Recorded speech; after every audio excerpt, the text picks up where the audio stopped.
right in Montana and not a privilege.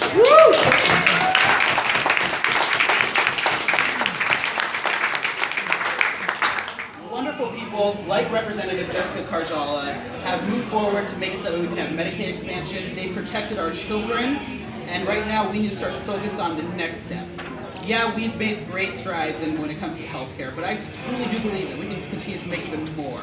We can put more effort into it. We can make it so that way. I had a dear friend out in Laurel, actually, when I was campaigning for Rob Quist, and he told me, he was 65 years old, and he actually told me how he was frightened of what could happen by a GOP majority. He was frightened by it because he didn't know whether or not he should start to job search at this day and age. That's unacceptable. Someone that's in their high 60s should never have to look and see if they're going to be having to go back to work. We can't let that happen at a state level, a federal level, and especially a local level. We need to protect our neighbors and friends. With that, another issue that we need to start talking about is how working families can't support themselves. We have people out there, parents, that can't spend time with their children because they're working 2 or 3 jobs.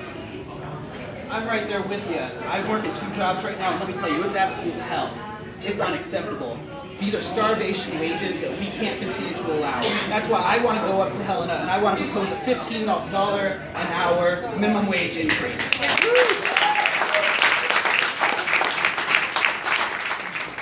A lot of people say, I heard actually just at John's event the other day, that all these are pipe dreams. I don't say that they're pipe dreams. If we're talking about tax cuts to the 1%, we can start to talk about how we can appreciate and support the bottom 99%. Yeah.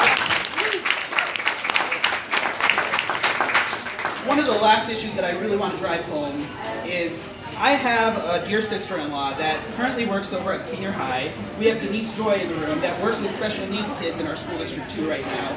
And guess what? They aren't making enough to survive either. That's why I want to say that we need to start to even enforce even more policy change to support our education. Yeah. We need to make sure teachers like Denise Joy and my sister-in-law Cassidy are making enough money to support both their families, and that their families are not just in their home, it's their kids that they're teaching as well. We need to make sure that we support those students to make sure that they get the best education that they receive. One of the main reasons why I actually decided to run was back last year, actually, during the regular session, beginning of this year, I guess that was, Cody McCracken and a group of the associate students of MSU Billings went up to Helena, and we actually heard from my current incumbent in District 52, who represents me. When we asked him about higher education, he said, I don't know much about that. Is that pre-K stuff?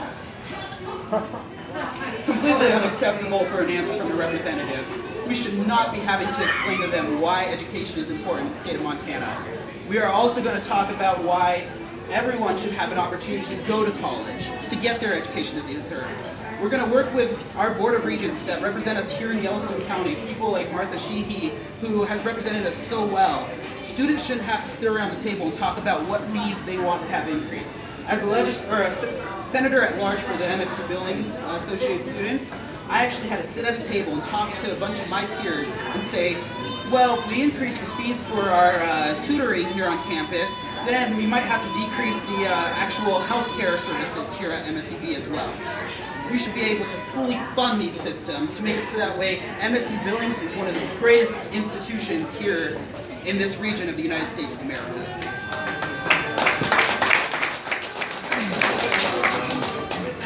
A couple of final things that I want to give out. I have probably one of the best campaign staffs in the entire state for a legislative campaign.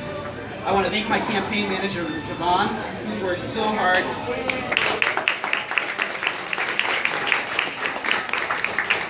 Sometimes, honestly, I kind of get scared by Javon.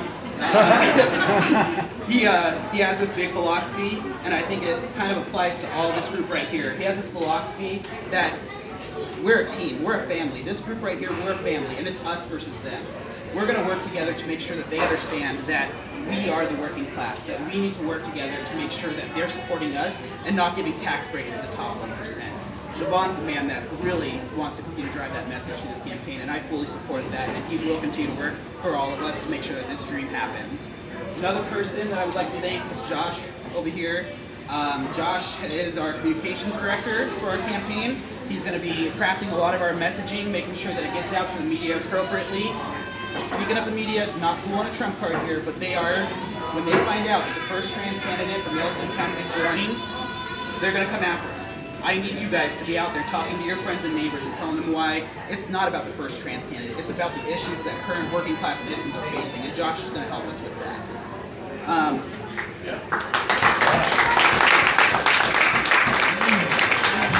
Finally, I want to thank everyone that did show up today.